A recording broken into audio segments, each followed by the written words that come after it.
피 같은 3억을 들고 하룻밤 만에 증발했던 며느리. 그런데 지금 그 여자가 아이 손을 잡고 비웃고 있습니다. 너가 감히 여기가 어디라고 와? 피가 거꾸로 솟았습니다. 분노가 터져 나오려던 바로 그 순간 아이가 뒤를 돌아봤습니다. 그런데 아이의 가느다란 손목에서 익숙한 은빛이 번쩍거렸습니다. 영자 씨의 몸이 그 자리에 얼어붙었습니다. 세상이 기울고 다리가 풀렸어요. 정우야, 저 아이 손에 있는 저것은 눈물이 터졌습니다. 사람들의 웅성거림 속에서 그녀는 바닥에 주저앉은 채 떨리는 입술로 아들의 이름을 불렀습니다. 오늘 이야기는 5년의 지독한 오해와 원망이 뜻밖의 한마디로 무너져 내리는 이야기입니다. 본격적인 이야기 시작 전 1초만 시간을 내어 좋아요와 구독 눌러주시면 사연 속 주인공들에게 큰 힘이 됩니다. 그리고 지금 어디서 이 이야기를 듣고 계신지 댓글로 알려주시면 그곳으로 건강과 행운을 보내드리겠습니다. 자, 모든 것이 시작되던 그날로 돌아가 보겠습니다. 그의 겨울은 유난히도 추웠습니다. 박영자 씨는 아들 정우가 준 두툼한 패딩을 입고 시장에 나갔어요. 명절이 다가오니 손님이 많을 거라며 아들은 어머니께 용돈까지 쥐어주었죠. 마흔을 바라보는 아들이었지만 여전히 엄마 걱정이 태산 같았습니다. 영자 씨는 그런 아들이 대견하면서도 미안했어요. 홀로 아들을 키우느라 고생만 시켰거든요. 아버지 없이 자란 정우는 누구보다 효자였습니다. 대학도 포기하고 일찍 사회에 나가 돈을 벌었어요. 이제야 좀 살만해졌는데 머리가 벌써 희끗희끗했죠. 아들 정우는 작은 건설회사에 다녔습니다. 월급이 많은 편은 아니었지만 성실하고 책임감 강한 사람이었죠. 회사에서도 인정받아 팀장 자리까지 올랐어요. 그런 아들이었지만 정우는 늘 어머니의 건강과 혹시 모를 미래를 걱정했습니다. 그는 혹시 모를 일을 대비해 가족을 위한 생명보험을 하나 들어두었습니다.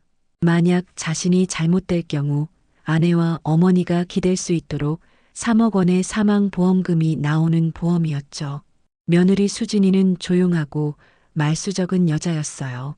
시어머니한테 대들거나 눈을 흘린 적이 한 번도 없었습니다. 웃는 얼굴은 예쁜데 마음을 잘 열지 않았죠. 영자 씨는 가끔 며느리가 답답했습니다.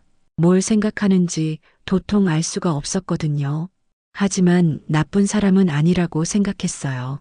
손녀 민지를 정성껏 키우고 집안일도 묵묵히 했으니까요. 다만 좀 더 밝았으면 좋겠다는 생각을 했죠. 항상 무표정한 얼굴로 있으니 영자 씨 눈엔 차가워 보였습니다. 그날도 평범한 하루였습니다. 영자 씨는 시장에서 굴비를 샀습니다. 명절에 정우가 좋아하는 굴비구이를 해주려고요. 시장을 돌며 이것저것 장을 봤어요. 무도 사고 파도 사고 두부도 샀습니다. 손이 시려워 호호 입김을 불며 집으로 향했죠. 저녁 6시쯤 집에 돌아왔을 때 집안은 고요했습니다. 며느리도 없고 손녀 민지도 없었어요. 거실 탁자 위에 핸드폰이 놓여 있었습니다. 며느리 핸드폰이었죠. 이상했어요.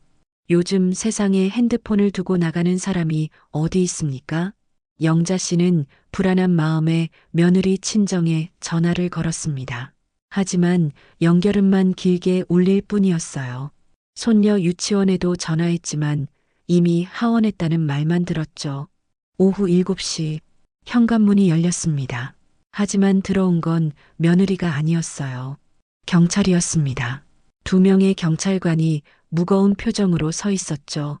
순간 영자 씨의 다리에서 힘이 빠졌습니다. 경찰이 집에 오는 건 좋은 일이 아니니까요.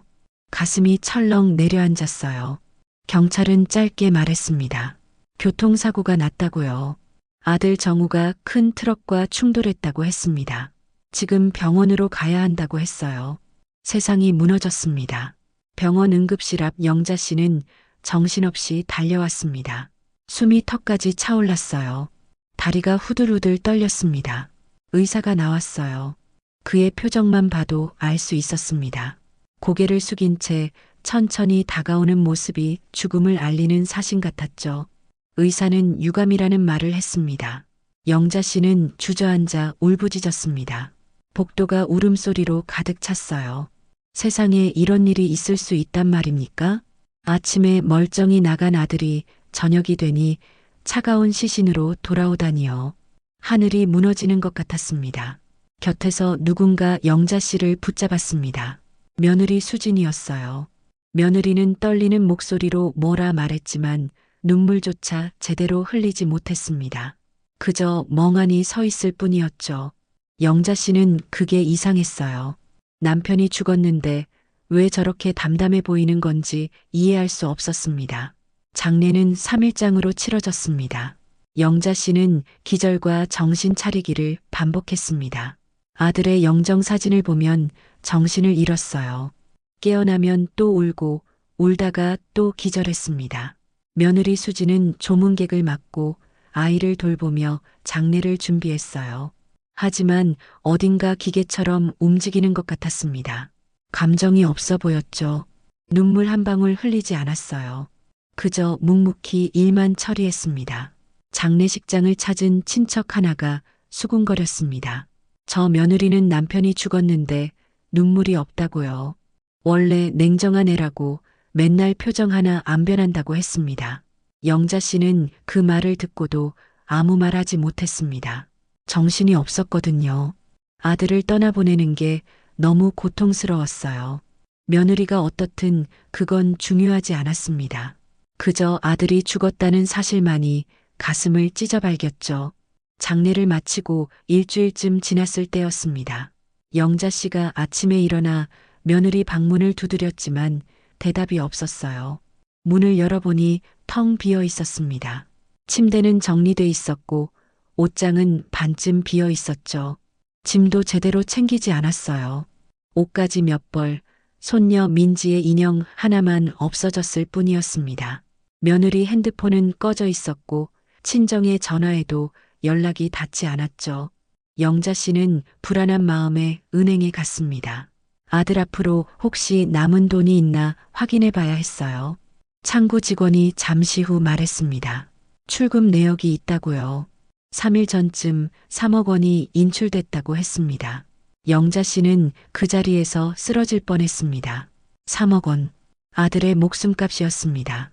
혹시 모를 일을 대비해 들어뒀던 아들의 생명 보험금이었죠. 그 돈이 모두 사라졌어요. 영자 씨는 분노로 온몸이 떨렸습니다. 아들이 죽자마자 보험금을 챙겨 달아난 며느리. 눈물도 없이 장례식을 치르더니 결국 본색을 드러낸 거였죠. 사람이 어떻게 저럴 수 있단 말입니까? 남편 죽은 지 열흘도 안 돼서 돈을 들고 도망치다니요. 영자 씨는 경찰에 신고했습니다. 하지만 며느리는 흔적도 없이 사라졌어요. 친정 부모도 연락이 닿지 않았고 지인들도 아무도 몰랐습니다. 핸드폰은 해지됐고 살던 집의 주소지도 아무 연고도 없는 먼 곳으로 옮겨져 있었습니다. 완전히 잠적해버린 겁니다. 영자 씨는 밤마다 이를 갈았습니다. 며느리 얼굴이 눈에 선했어요. 그 차가운 표정, 눈물 한 방울 흘리지 않던 모습이 떠올랐습니다. 처음부터 돈만 노렸던 거였구나. 그런 생각이 들었죠. 그렇게 5년이라는 시간이 흘렀습니다. 5년이란 세월은 상처를 아물게 하지 못했습니다. 박영자 씨에게 그 시간은 증오가 골마 터지는 세월이었죠. 아들의 죽음보다 며느리에 대한 분노가 더 깊어졌습니다. 밤마다 이를 갈며 중얼거렸습니다. 도둑년 내 아들 목숨값을 가져간 년. 아침이면 눈을 뜨기 싫었고 밤이면 울다 지쳐 잠들었습니다. 영자 씨의 하루는 원망으로 시작해 원망으로 끝났습니다. 며느리를 찾기 위해 경찰서도 은행도 친정도 다 찾아갔지만 결국 아무 소득이 없었습니다. 모두가 말했죠. 그 사람 연락 끊고 살아요. 완전히 사라졌어요. 세상에 사람이 이렇게 흔적 없이 사라질 수 있을까요? 영자 씨는 믿을 수 없었습니다. 결국 사설 탐정까지 썼지만 결과는 같았습니다. 며느리는 마치 세상에서 증발한 사람처럼 자취를 감췄습니다. 그날 이후 영자 씨는 혼자가 되었습니다. 텅 빈 집엔 바람소리만 가득했죠. 아들도 손녀도 며느리도 없는 집. 그녀는 시장에 나가 야채 장사를 시작했습니다. 무릎이 시리고 허리가 끊어질 듯 아파도 일을 멈출 수 없었어요. 죽은 아들도 못 지켰는데 굶을 순 없잖아. 그녀는 장바구니를 끌며 하루하루를 버텼습니다. 손끝엔 굳은 살이 박였고 밤마다 손이 저렸습니다. 허리는 구부러지고 다리는 퉁퉁 부었습니다. 하지만 병원에 갈 돈조차 없었죠.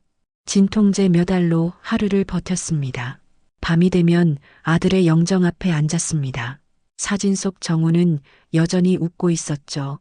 정우야, 내가 왜 먼저 갔니? 그녀는 떨리는 손으로 사진을 어루만졌습니다. 그 옆에는 며느리의 얼굴이 떠올랐습니다. 눈물 한 방울 흘리지 않던 그 냉정한 표정이요. 영자 씨는 이를 악물었습니다. 언젠가 잡히겠지. 세상에 숨을 구멍은 없어. 그렇게 또 하루가 흘렀습니다. 세월은 흘렀지만 분노는 식지 않았습니다. 장날마다 며느리 이야기를 꺼냈죠. 우리 며느리 남편 죽자마자 보험금 3억 들고 튄 년이에요. 이야기를 들은 사람들은 혀를 찼습니다. 세상에 그런 여자가 어딨어. 그 말이 위로 같았지만 돌이켜보면 그 말들이 영자의 가슴을 더 무겁게 짓눌렀습니다. 3년째 되던 해 허리 통증이 심해졌습니다. 의사는 말했습니다. 지금 수술 안 하면 다리 못 쓰실 수도 있습니다. 하지만 수술비가 1,000만 원이 넘었어요. 그 돈이 어디 있습니까? 그녀는 진통제로 버티며 시장에 나갔습니다. 도둑년이 그 돈만 안 가져갔어도 그 말이 입버릇처럼 나왔습니다. 밤이면 며느리 이름을 부르며 분노했지만 새벽에는 이상하게 눈물이 났습니다. 그녀가 사라진 게 혹시 다른 이유였을까? 그 생각이 들 때마다 스스로를 다그쳤습니다. 아니야. 그런 여자는 없어. 그렇게 5년이 흘렀습니다. 몸은 망가졌고 마음은 바스러졌습니다. 그러던 어느 봄날 오후 영자 씨는 시장 골목으로 향했습니다. 늘 가던 생선 가게에서 굴비를 사려던 참이었죠. 그날, 아주 평범했던 그날, 바로 그곳에서 그녀는 5년 동안 찾아 헤맸던 얼굴을 보게 됩니다. 시간이 멈췄습니다. 영자 씨는 그 자리에 얼어붙었어요. 숨도 제대로 쉴 수 없었습니다. 5년 동안 찾아 헤맸던 그 여자가 저기 있었어요. 불과 10m도 안 되는 거리예요. 피가 거꾸로 솟았습니다. 온몸이 부들부들 떨렸어요. 분노가 치솟았습니다. 당장 달려가서 멱살을 잡고 싶었어요. 소리를 지르고 싶었습니다. 하지만 다리가 움직이지 않았어요. 며느리 수지는 여전히 뒷모습만 보이고 있었습니다. 예전보다 더 마른 것 같았어요. 어깨가 축 처져 있었습니다. 손에는 낡은 비닐봉지를 들고 있었죠. 그 옆에 작은 아이가 종종 걸음으로 따라가고 있었어요. 민지였습니다. 영자 씨의 가슴이 쿵 내려앉았어요. 손녀 민지, 이제 6살이 됐을 겁니다. 아이는 많이 컸어요. 하지만 옷차림이 초라했습니다. 낡은 외투에 색이 바랜 바지를 입고 있었죠. 3억 원을 들고 도망쳤으면서 왜 저렇게 입히고 다니는 걸까요? 영자 씨는 혼란스러웠습니다. 뭔가 이상했어요. 며느리가 돈을 쓰며 호화롭게 살 거라 상상했는데 현실은 달랐습니다. 오히려 더 궁핍해 보였어요. 하지만 그건 중요하지 않았습니다. 중요한 건 저 여자가 5년 동안 도망 다녔다는 거였어요. 시어머니 몰래 아들 목숨값을 빼돌려서 사라졌다는 거였죠. 영자 씨는 다시 분노가 치밀었습니다. 영자 씨가 한 걸음 내디뎠습니다. 그 순간 민지가 뒤를 돌아봤어요. 아이의 얼굴이 보였습니다. 동그란 눈, 작은 코, 조그만 입. 아들 정우를 빼닮았어요. 영자 씨의 눈에서 눈물이 주르륵 흘러내렸습니다. 목이 메었습니다. 손녀를 보니 아들 생각이 났어요. 정우가 저렇게 어렸을 때가 떠올랐습니다. 얼마나 예뻐했는지 몰라요. 그 아들이 죽고 이제 손녀마저 5년이나 보지 못했습니다. 민지는 영자 씨를 빤히 쳐다봤습니다. 아이는 영자 씨를 기억하지 못하는 것 같았어요. 당연했죠. 돌 지나서 못 봤으니까요. 아이는 고개를 갸웃거리다가 다시 엄마 손을 잡았습니다. 그때였습니다. 민지가 손을 들어 머리카락을 쓸어 넘기는 순간 영자 씨는 그것을 봤어요. 아이의 가느다란 손목에 무언가 반짝이는 게 있었습니다. 은팔찌였어요. 영자 씨의 심장이 멎는 것 같았습니다. 그 팔찌는 영자 씨도 기억했어요. 아들 정우가 딸 민지의 돌잔치 때 선물한 거였습니다. 작고 가느다란 은팔찌, 안쪽에 민지 이름이 새겨져 있었죠. 정우는 그날 기뻐했어요. 팔찌를 찬 딸을 안고 빙글빙글 돌았습니다. 영자 씨도 웃으며 손녀를 안아줬죠. 그때가 마지막이었어요. 얼마 후 아들은 세상을 떠났고 며느리는 사라졌습니다. 그 팔찌를 아직까지 차고 있다는 게 믿기지 않았어요. 5년이나 지났는데 아이 손목은 많이 컸을 텐데 어떻게 아직도 차고 있는 걸까요? 영자 씨는 가까이 다가가고 싶었습니다. 팔찌를 자세히 보고 싶었어요. 발걸음을 옮겼습니다. 하지만 그 순간 며느리 수진이 아이를 재촉했어요. 빨리 가자고 손을 잡아당기는 것 같았습니다. 두 사람은 골목 안쪽으로 사라지려 했죠. 영자 씨의 입에서 소리가 터져 나왔습니다. 거기서 이수진, 목청껏 외쳤어요. 주변 사람들이 놀라서 돌아봤습니다. 며느리 수진도 걸음을 멈췄어요. 천천히 뒤를 돌아봤습니다. 두 사람의 눈이 마주쳤습니다. 수진의 얼굴이 창백하게 변했어요. 입술이 파르르 떨렸습니다. 눈이 커지며 공포에 질린 표정을 지었죠. 마치 귀신을 본 것 같은 얼굴이었어요. 영자 씨는 며느리를 향해 걸어갔습니다. 한 걸음, 두 걸음. 다리가 떨렸지만 멈출 수 없었어요. 5년 동안 기다린 순간이었습니다. 며느리를 찾았어요. 드디어 마주쳤습니다. 수지는 뒤로 물러섰어요. 어머니. 떨리는 목소리가 나왔습니다. 어머니라고 불렀어요. 수지는 민지를 자기 뒤로 숨겼습니다. 아이를 보호하려는 듯 두 팔로 감쌌어요. 영자 씨는 그 모습에 더 화가 났습니다. 감히 어머니라고 불러? 내가? 영자 씨의 목소리가 떨렸습니다. 분노로 온몸이 부들부들 떨렸어요. 주먹을 꽉 쥐었습니다. 돈 들고 도망친 주제에 5년 동안 숨어 살던 주제에 어떻게 내 앞에 나타날 수 있어? 주변 사람들이 수군거리기 시작했습니다. 무슨 일인가 싶어 구경꾼들이 모여들었어요. 영자 씨는 신경 쓰지 않았습니다. 며느리만 보였어요. 수지는 고개를 떨궜습니다. 죄송합니다, 어머니. 라고 말했어요. 하지만 영자 씨는 그 말을 믿을 수 없었습니다. 죄송하다고? 그 말 한마디면 다야? 영자 씨가 한 걸음 더 다가갔습니다. 수지는 계속 뒤로 물러났어요. 담벼락에 등이 닿을 때까지 물러섰습니다. 더 이상 갈 곳이 없었죠. 3억 원 어디 갔어? 그 돈으로 잘 먹고 잘 살았어? 영자 씨가 소리쳤습니다. 목소리가 시장 전체에 울려 퍼졌어요. 사람들이 더 많이 모여들었습니다. 수지는 창백한 얼굴로 고개만 떨궜어요. 대답이 없었습니다. 돈 들고 도망치고도 할 말이 없는 거겠죠. 영자 씨의 눈에서 눈물이 흘렀습니다. 분노의 눈물이었어요. 5년 동안 참았던 게 터져 나왔습니다. 내가 뭔데 그 돈을 가져가? 우리 아들 목숨값을, 피땀 흘려번 돈은 아니지만 우리 아들이 목숨이랑 바꾼 돈을 내가 다 가져갔잖아. 수지는 아무 말도 하지 못했습니다. 그저 고개만 숙인 채 서 있었어요. 눈물이 뚝뚝 떨어졌습니다. 영자 씨는 그 모습에 더 화가 났어요. 울기는 무슨 울어요. 지금 와서 우는 게 말이 됩니까? 남편 죽었을 때는 눈물 한 방울 안 흘리더니 말이에요. 손가락으로 며느리를 가리켰습니다. 온 시장 사람들이 지켜보고 있었어요. 영자 씨는 소리쳤습니다. 이 여자 보세요. 남편 죽자마자 보험금 3억 들고 도망친 여자예요. 구경꾼들이 웅성거렸습니다. 수지는 더 작아졌어요. 담벼락에 바짝 붙어서 몸을 웅크렸습니다. 그때였습니다. 민지가 할머니를 올려다봤어요. 아이의 큰 눈에 눈물이 가득했습니다.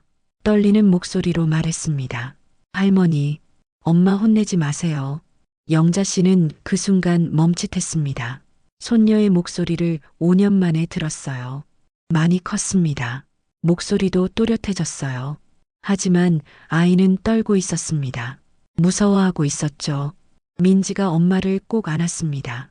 아이의 작은 손이 엄마 옷을 꽉 쥐고 있었어요. 엄마는 나쁜 사람 아니에요. 라고 말했습니다. 영자 씨는 그 모습을 보며 가슴이 찢어지는 것 같았습니다. 영자 씨는 손녀를 보며 말문이 막혔습니다. 민지가 엄마를 감싸고 있었어요. 작은 몸으로 엄마를 지키려는 모습이었죠. 영자 씨의 가슴이 찢어지는 것 같았습니다. 저 아이는 뭘 알고 저러는 걸까요? 주변 사람들이 웅성거렸습니다. 구경꾼들이 점점 더 많이 모여들었어요. 손가락질하는 사람도 있었습니다. 수군거리는 소리가 들렸죠. 영자 씨는 며느리를 노려봤습니다. 민지한테 뭐라고 한 거냐고 물었어요. 내가 나쁜 사람이라고 그랬냐고 다그쳤습니다. 수지는 고개를 저었어요. 아니라고 했습니다. 하지만 영자 씨는 믿을 수 없었어요. 안 그랬으면 아이가 왜 저렇게 엄마를 감싸겠습니까? 그럼 돈은 어디 갔어? 3억 원은 어디다 썼냐고. 영자 씨의 목소리가 떨렸습니다. 5년 동안 궁금했던 거였어요. 대체 그 돈으로 뭘 한 건지 알고 싶었습니다. 수지는 입술을 깨물었습니다. 한참을 망설이더니 천천히 입을 열었어요. 떨리는 목소리였습니다. 그 돈은 정우 씨 사망 보험금이 맞다고 말했습니다. 영자 씨는 화가 치밀었습니다. 그걸 왜 훔쳐가? 왜 말 안 했어? 수지는 고개를 숙였습니다. 말씀드리려고 했어요. 하지만 어머니 건강이. 수지는 정우 씨가 죽기 한 달 전 영자 씨가 병원에서 검사받았던 일을 꺼냈습니다. 허리 통증이 심해서 검사를 받았고 의사가 당장 수술해야 한다고 했었죠. 영자 씨는 멈칫했습니다. 맞았어요. 아들이 죽기 직전에 병원에 갔었습니다. 의사는 심각하다고 당장 수술해야 한다고 했죠. 하지만 수술비가 1,000만 원이 넘었어요. 영자 씨는 포기했습니다. 그 돈이 어디 있습니까? 그냥 진통제로 버티기로 했죠. 아들 정우도 그 이야기를 알고 있었어요. 정우는 어머니 수술비를 모으려고 했습니다. 야근도 더 많이 하고 주말에도 일했어요. 하지만 돈을 모으기도 전에 세상을 떠나버렸죠. 수진이 말을 이었습니다. 보험금을 받자마자 병원에 전화했다고요. 어머니 수술 예약을 하려고 했다고 했습니다. 하지만 병원에서는 이미 어머니께서 수술을 거부하셨다고 했대요. 영자 씨는 그때를 기억했습니다. 장례를 치르고 며칠 후였어요. 병원에서 전화가 왔었습니다. 수술 일정을 잡자고 했죠. 영자 씨는 거절했어요. 아들이 죽었는데 무슨 수술입니까? 그냥 죽는 게 나았습니다. 수지는 계속 말했습니다. 정우 씨가 어머니 수술비 때문에 그토록 애썼잖아요. 하지만 의사 선생님이 수술이 커서 합병증이나 재활 치료가 길어질 수도 있다고 하셨어요. 그래서 수술비 1,000만 원은 물론이고 혹시 모를 치료비까지 넉넉하게 1억 원을 어머니 이름으로 병원에 예치해 두었어요. 영자 씨는 믿을 수 없다는 표정을 지었습니다. 수지는 가방에서 낡은 봉투를 꺼냈어요. 떨리는 손으로 영자 씨에게 건넸습니다. 봉투 안에는 서류가 들어 있었어요. 병원 영수증이었습니다. 영자 씨는 서류를 펼쳐봤어요. 자기 이름이 적혀 있었습니다. 1억 원, 수술비 및 진료비 선납입금, 5년 전 날짜가 찍혀 있었죠. 손이 떨렸습니다. 이게 무슨 일입니까? 며느리가 자기 수술비를 미리 내놨다고요? 그것도 1억 원씩이나요? 그럼 나머지 2억 원은? 영자 씨가 떨리는 목소리로 물었습니다. 수지는 눈물을 흘리며 말했습니다. 그 돈은 정우 씨 몫이고 어머님 몫이고 민지 몫이잖아요. 차마 쓸 수가 없었어요. 그래서 민지와 어머님 공동 명의로 정기예금에 넣어두고 저는 따로 식당에서 설거지하고 청소일해서 그걸로 민지 키우고 생활했어요. 수지는 낡은 통장 하나를 더 꺼냈습니다. 어머니 병원비로 예치한 1억 원이 혹시 부족할까봐. 제가 일해서 번 돈에서 매달 10만 원, 20만 원씩 그 예금에 더 보탰어요. 그게 벌써 1,000만 원이 넘었네요. 영자 씨의 손에서 서류와 통장이 떨어졌습니다. 바닥에 서류들이 흩어졌어요. 병원 영수증, 은행 예금 증서, 입금 확인서, 전부 진짜였습니다. 며느리가 5년 동안 시어머니 수술비를 준비하고 아들의 돈은 한 푼도 쓰지 않은 채 오히려 자기 돈을 보태고 있었던 거예요. 영자 씨는 그 자리에 주저앉았습니다. 무릎이 꺾였어요. 다리에 힘이 하나도 없었습니다. 머릿속이 하얘졌어요. 5년 동안 자기가 뭘 한 겁니까? 며느리를 도둑년이라고 욕했어요. 아들 목숨값 들고 도망친 나쁜 여자라고 생각했습니다. 시장 사람들한테 그렇게 말하고 다녔죠. 하지만 진실은 달랐습니다. 며느리는 시어머니 수술비를 내고 있었어요. 혼자 아이 키우느라 고생하면서도 매달 병원에 돈을 넣어뒀던 겁니다. 자기 건강은 챙기지도 못하면서요. 영자 씨는 고개를 들어 며느리를 봤습니다. 수지는 여전히 담벼락에 기대 서 있었어요. 민지를 꼭 안고 있었습니다. 눈물 범벅이 된 얼굴로 영자 씨를 바라봤죠. 영자 씨의 입에서 떨리는 목소리가 나왔습니다. 왜 말을 안 했어? 수지는 고개를 저었습니다. 말씀드릴 수 없었다고 했어요. 영자 씨는 눈물이 쏟아졌습니다. 5년이었어요. 5년 동안 며느리는 혼자 모든 걸 짊어지고 있었습니다. 아무 말 없이 조용히 묵묵하게요. 영자 씨는 바닥에 주저앉은 채 흐느꼈습니다. 5년이었어요. 5년 동안 며느리를 원망했습니다. 도둑년이라고 나쁜 여자라고 생각했죠. 하지만 진실은 정반대였어요. 며느리는 시어머니를 위해 모든 걸 희생하고 있었습니다. 주변 사람들도 숨죽였습니다. 아까까지 수군거리던 구경꾼들이 조용해졌어요. 누군가 한숨을 쉬었고 또 누군가는 눈물을 훔쳤습니다. 영자 씨는 떨리는 목소리로 다시 물었습니다. 그래도 왜 도망쳤어? 왜 말없이 사라진 거야? 수지는 눈물을 닦았어요. 한참을 망설이다가 입을 열었습니다. 도망친 게 아니에요, 어머니. 장례 치르는 내내 어머님이 너무 힘들어 하시는 걸 봤어요. 아들 잃은 슬픔에 정신을 잃고 깨어나서는 울고 또 쓰러지시고요. 수지는 자기가 곁에 있으면 시어머니가 더 힘들어 하실 것 같았대요. 남편의 아내라는 존재 자체가 아들을 떠올리게 만들 테니까요. 그리고 그때 병원에서 수술을 완강히 거부하셨잖아요. 아들 잃은 슬픔에 삶을 놓아버리신 것 같았어요. 수진의 목소리가 떨렸습니다. 그런 어머님께 아들 목숨값인 이 보험금으로 수술 받으시라고 말씀드리면 절대로 안 받으실 것 같았어요. 오히려 절 더 원망하고 이 돈을 더러운 돈이라고 하실까봐 그게 너무 무서웠어요.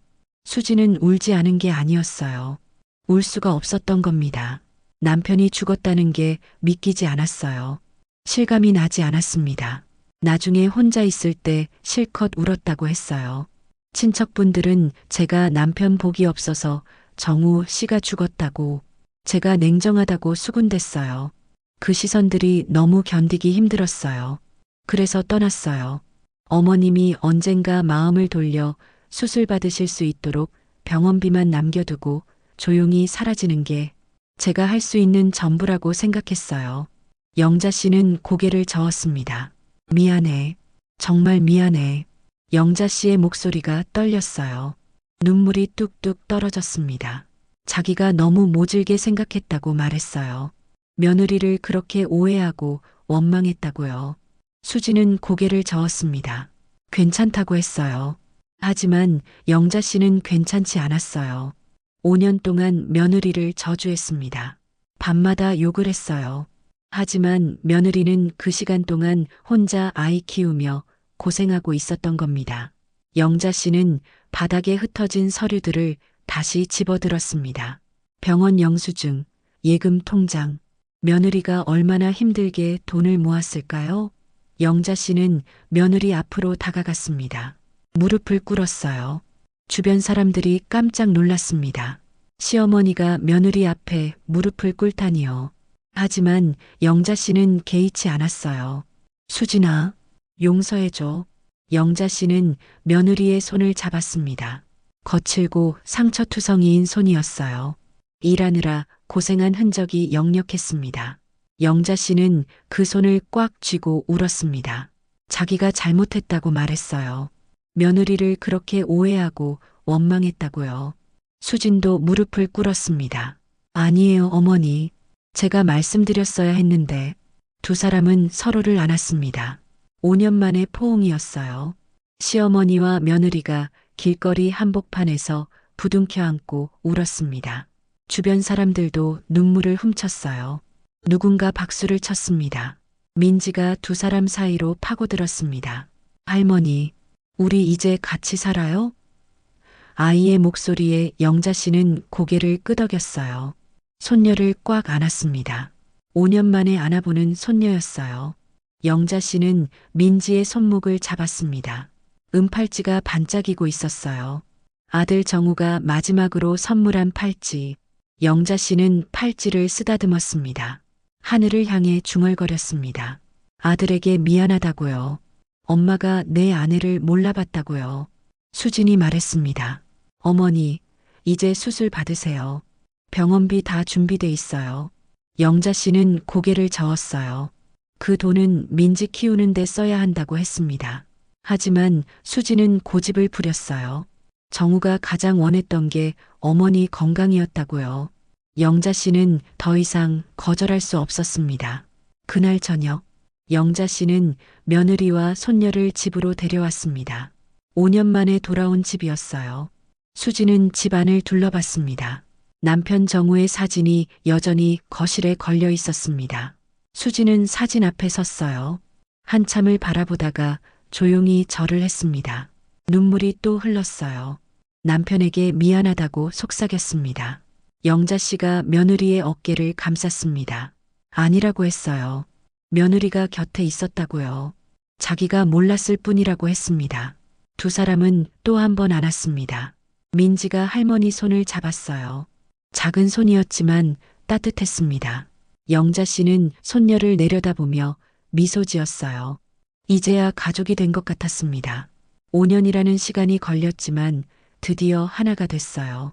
오해와 미움은 사라졌습니다. 남은 건 사랑과 용서뿐이었죠. 밤하늘의 별들이 반짝였습니다. 그중 가장 밝은 별 하나가 유난히 빛나고 있었어요. 영자 씨는 그게 아들 정우라고 믿었습니다. 가족이 다시 만난 걸 기뻐하며 웃고 있을 거예요. 며느리가 돈을 들고 도망쳤다고 생각했던 5년. 그 시간 동안 며느리는 시어머니를 위해 묵묵히 병원비를 내고 있었습니다. 영자 씨는 그날 밤 오랜만에 편히 잠들었습니다. 손녀의 숨소리가 옆방에서 들렸어요. 며느리가 부엌에서 설거지하는 소리도 들렸습니다. 5년 만에 집이 따뜻했어요. 오늘 이야기 어떠셨나요? 댓글로 여러분의 마음을 들려주세요. 시어머니 마음이 이해된다면 1번, 며느리가 더 안쓰럽다면 2번, 둘 다 너무 마음 아프다면 3번을 남겨주세요. 당신의 한 줄이 이 이야기를 완성합니다. 다음에는 더욱 속 시원하고 감동적인 이야기로 돌아올 것을 약속드리겠습니다. 사연포차였습니다.